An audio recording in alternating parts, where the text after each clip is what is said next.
Diniz, boa noite. Boa noite. São Paulo não vencia com 2 gols de diferença fazia tempo, desde a 12ª rodada, da 11ª rodada contra a Chapecoense lá atrás. A construção de um resultado de 2-0, lutando por uma vaga direta na Copa Libertadores da América, mostra uma evolução do trabalho desde a hora que você assumiu, com um bom aproveitamento e o índice em casa permanecendo intacto, 100% de aproveitamento jogando em casa? Então, primeiro, boa noite. O resultado é contingências, às vezes, das chances que você cria e consegue aproveitar. Quanto ao Avaí, o resultado não era para ter sido 1-0. Podia ter sido 2, 3 ou 4. O importante é a equipe criar as chances de gol e não ceder ao adversário. Então, a gente cedeu muito pouca chance ao Atlético hoje. Talvez foi o melhor jogo da equipe, sob o meu comando, levando em consideração parte defensiva e ofensiva. E dá ânimo para a equipe, ganhar de uma equipe forte. O Atlético fez uma bela partida contra o Santos na rodada passada, anulou completamente a equipe do Santos. Então, acho que a equipe hoje foi bem na parte tática, foi bem na parte técnica, muitos jogadores jogaram bem. E também a gente teve a semana cheia para treinar, que eu acho que facilitou o nosso jogo de hoje. Fernando, eu queria que você falasse do Igor Gomes, né, que é um jogador jovem que começou muito bem o ano, teve uma queda, ficou na reserva, voltou a ser aproveitado agora por você e vem mostrando um nível técnico melhor a cada jogo, né? Queria que você falasse um pouco dele e do Arboleda no sistema defensivo, que hoje talvez tenha sido um dos melhores em campo também. Concordo com você. O Arboleda ele tem mantido uma regularidade na parte defensiva impressionante. E no jogo passado ele foi decisivo no ataque. Hoje, quando ele foi solicitado, acho que ele ganhou todos os lances, disputa individual, a Arboleda ganhou, foi muito preciso. Quanto ao Igor Gomes, é um jogador que desde quando eu cheguei me chamou muita atenção, não só pela qualidade técnica e tática, mas a maneira como ele se relaciona com a vida, com o mundo, com os companheiros. Então é um jogador muito diferenciado, não só dentro do campo, mas fora dele também. Posso cravar o Gomes aí titular contra o Palmeiras? Se você quiser cravar, você crava, mas eu não... Ele é um dos titulares, sempre, eu já tenho falado isso, o time não se constrói de 11 titulares, a gente sempre tenta colocar os 11 melhores para iniciar as partidas. Prova disso é que a gente já trocou o time várias vezes desde quando eu cheguei, com jogadores importantes ficando de fora e o rendimento não oscilou. Então, prova que o elenco é forte, a gente tem muito mais do que 11 titulares. Diniz, Tudo bem? A gente comentava, o pessoal carrega uma expectativa muito grande pela marca que você carrega. O time do Diniz vai jogar desse jeito aqui. Então, quando você chegou no São Paulo, muita gente já ficou naquela expectativa. O futebol do Diniz, o futebol do Diniz. E é claro que é muito mais difícil fazer o que você faz do que armar uma defesa, né? Você precisa de mais tempo, de mais repetição. Hoje, talvez, pelo menos os jogos que eu vi, é o jogo que eu achei mais a sua cara que o São Paulo fez. Quanto tempo você acha que você vai precisar para falar, não, aqui agora o São Paulo está jogando do jeito que eu quero que o São Paulo jogue? O tempo é muito relativo, né, em relação a isso. Eu acho que o time hoje teve muitos momentos que ele teve coisas desse um mês que a gente está junto, de maneira especial dessa semana cheia de treinamentos.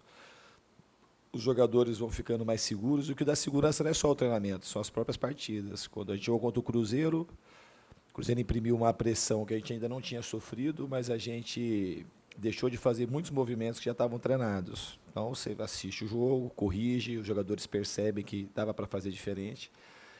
E o tempo vai ajudando você a melhorar. Eu não acredito com a equipe ficar pronta. Eu acho que a equipe sempre tem a minha cara. Desde quando eu cheguei contra o Flamengo, que as coisas mais importantes do futebol, acho que não é o aspecto tático do jogo, acho que é o aspecto do espírito e das relações que você consegue estabelecer com os jogadores e facilitar as relações principais que eles conseguem estabelecer entre eles próprios. Então, acho que isso no jogo do Flamengo, a gente sobrou nesse quesito, mesmo acabando de chegar, os jogadores, tanto é que o Flamengo, acho que perdeu ponto nesses últimos, 15 partidas só para a gente.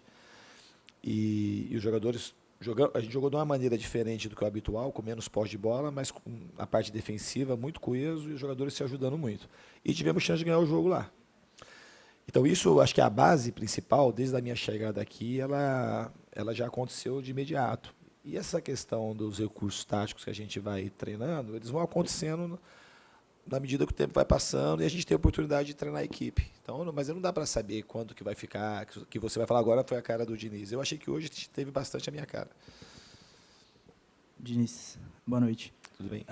A gente tem alguns números aqui. O São Paulo fez 10 finalizações de dentro da área e não cedeu um contra-ataque sequer para o Atlético. Me parecem sinais de um time que ataca com cautela, mas que chega na área com força. É assim que você analisa? Como que é a sua análise desse jogo do São Paulo? Bem postado lá na frente, sem dar espaço para o Atlético contra-ataque. Era uma proposta nossa, eles têm um contra-ataque muito forte, o Atlético, a gente viu contra o Santos, e eles também têm uma defesa muito sólida. Eles jogaram contra o Santos praticamente não criou nada semana passada.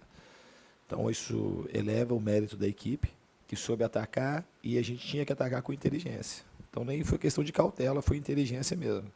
Quem não estava participando dos movimentos de ataque tinha que estar marcando o contra-ataque do Atlético, e os jogadores foram muito primorosos em relação a isso.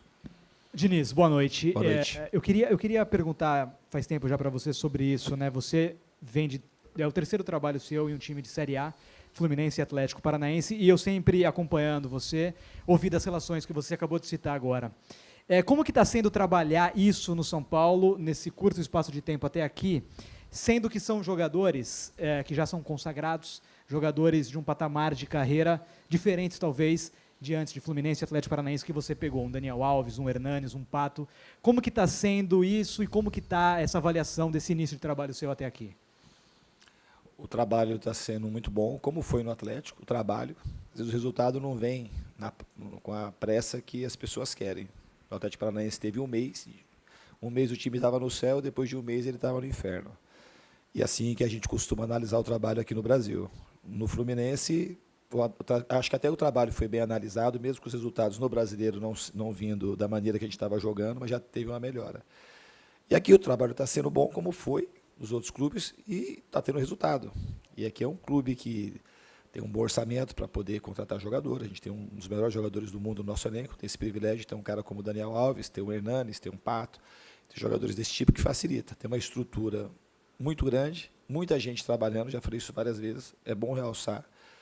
O São Paulo ele tem muita gente na mesma batida, muita gente, tem espaço para muita gente. Você vai lá, você encontra inúmeros funcionários, todos eles trabalhando em todos os setores, da nutrição, da segurança, da comunicação, não é só o campo.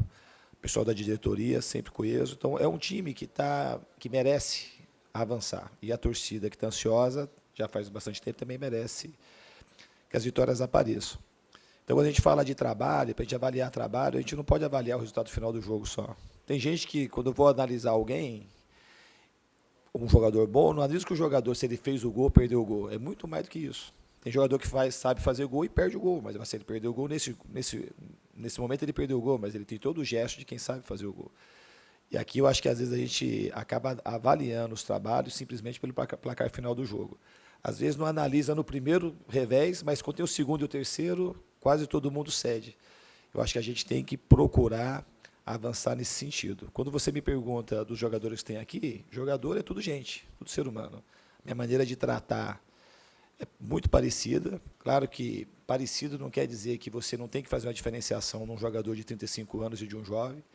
Se você também trata todo mundo igualzinho, você acaba cometendo injustiça, porque então você tem que ficar atento naquilo que você pode diferenciar na questão dos tratamentos com os jogadores, mas a base relacional ela é a mesma para todo mundo. Procurar ser firme, procurar ser justo, ser honesto no dia a dia e, como eu falo sempre, eu tenho muito prazer em ajudar os jogadores. Então, estou aqui para prestar um serviço de qualidade para eles. Esse é, talvez, o pilar central do meu trabalho.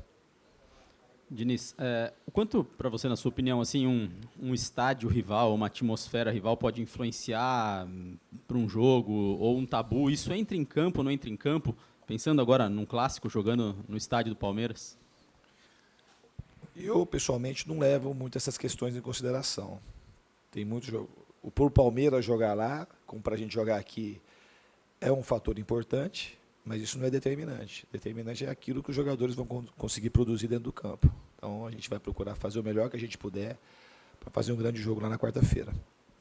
Diniz, boa noite. Boa noite. Eu tenho duas perguntas. A primeira é o que você consegue projetar para o Igor Gomes a partir desses dias que você tem trabalhado com ele. Hoje ele voltou a ser titular, tinha sido só na estreia do Campeonato Brasileiro, quando ainda era o Cuco técnico. O que você consegue projetar para ele? E a segunda pergunta, nesta filosofia de trabalho que o São Paulo tem mais do que 11 titulares, Você já tem um plano traçado para o Jusilei? Ele deve estar presente em alguns jogos até o final do ano. O que você está pensando dele? Como é que o Jusilei está também em condições físicas, técnicas? Então, o Jusilei está muito bem. É um jogador que eu sempre admirei de ver jogar.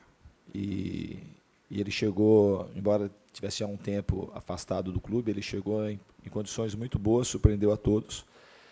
E está em condições de jogar a qualquer momento. Está lá de fato, para ajudar. O cara que tem uma energia muito boa. E todas as sessões de treino que ele fez comigo até hoje, ele foi muito bem em todas elas. Quanto ao Igor Gomes, a minha projeção para ele é de evolução. É um jovem, para mim, tem um futuro brilhante pela frente. Aqui no fundo, são 2 perguntas também. Hoje você deu chances para o Hudson, que vinha jogando pouco, né, nesse segundo semestre, e para o Calazans, que fez, se não me engano, a 4ª partida do ano. Queria que você falasse sobre esse gerenciamento também de grupo, né, de trazer jogadores que talvez não estejam atuando tanto, fazendo parte dos jogos, das partidas. E também queria que você falasse sobre o Vitor Bueno, mais uma vez titular. Ele tem uma característica muito diferente da do Anto, né, que sempre está indo para cima, muito veloz. O Vitor Bueno parece que controla um pouco mais o jogo, mas hoje participou muito bem do jogo, foi premiado com o gol. Queria que você falasse sobre que tipo de características que você quer nesse ataque. O Antony muito agudo, mas o Vitor Bueno aparecendo também como centroavante, ajudando na armação. Não, o que eu quero é que a gente produza chances de gol. A gente jogou sem o Antony contra o Bahia e mais um jogo a gente conseguiu também se virar sem ele quando precisou. É muito bom ter o Antony no time, porque ele é um jogador que tem um diferencial muito grande da velocidade do enfrentamento de 1 para 1. Hoje ele fez a diferença ali no primeiro gol e o Vitor fez a diferença no segundo. Eles são jogadores que têm características, eu não digo que são opostas, que o Bueno também sabe driblar, sabe chegar na área, sabe jogar aberto se precisar, e o Antony, se precisar entrar para fazer jogadas de aproximação, ele também consegue. E eles estão jogando porque eu acho que eles estão os que estão jogando melhor nos treinamentos, que eu acho que com eles em campo a equipe tem mais chance de vencer. Mas nada impede que outros jogadores joguem. Tem outros jogadores evoluindo. O Calazans, quanto ao Calazans e ao Hudson, que você perguntou, dentre outros, quem vai se escalando são os próprios jogadores. Então, nas sessões de treinamento, o Calazans tem evoluindo. O Hudson é um jogador também que eu acho que compõe muito bem em qualquer time. Saiu daqui do São Paulo, teve uma grande passagem no Cruzeiro. Também é outro cara que, além de ser um grande jogador, é um grande homem, que ajuda muito na condução do grupo. E assim a gente vai. E o elenco do São Paulo é um elenco enxuto. Tem poucos jogadores, é muito bom para trabalhar. A gente está junto com o departamento médico, que está fazendo um excelente trabalho, reduzindo já o número de pessoas que estão no departamento médico, para a gente ter todo mundo à disposição e poder ter um elenco forte até o final da temporada. Diniz, você falou do Jusilei agora há pouco, que ele está à disposição. Você teve algum tipo de papo com ele? Porque, pelo lado psicológico do jogador, ele é afastado, de repente está esperando alguma proposta, essa proposta não vem, muda a comissão técnica e agora ele tem novas chances. Você teve algum papo com ele nesse sentido? Eu tive com o Jusilei, como tive com a maioria dos jogadores. Não tive um papo especial com o Jusilei, porque eu não precisava. E, como eu disse, é um jogador que tem, para mim, é um jogador primoroso. Sempre gostei do Jusilei, desde a época do Corinthians, e conheço ele há muito tempo, esteve fora do país. Quando voltou para o São Paulo, aqui na campanha de 2017, ele foi muito importante, naquele momento difícil do clube. E, como eu disse, comigo e como pessoa também, eu tenho gostado muito do comportamento dele. Os jogadores gostam muito do Jusilei, e ele já está ajudando o São Paulo nesse momento. Muito obrigado, Diniz. Fechamos aqui a entrevista coletiva com o técnico do São Paulo. O São Paulo volta a treinar amanhã às 9h30 da manhã. A janela de imprensa será decidida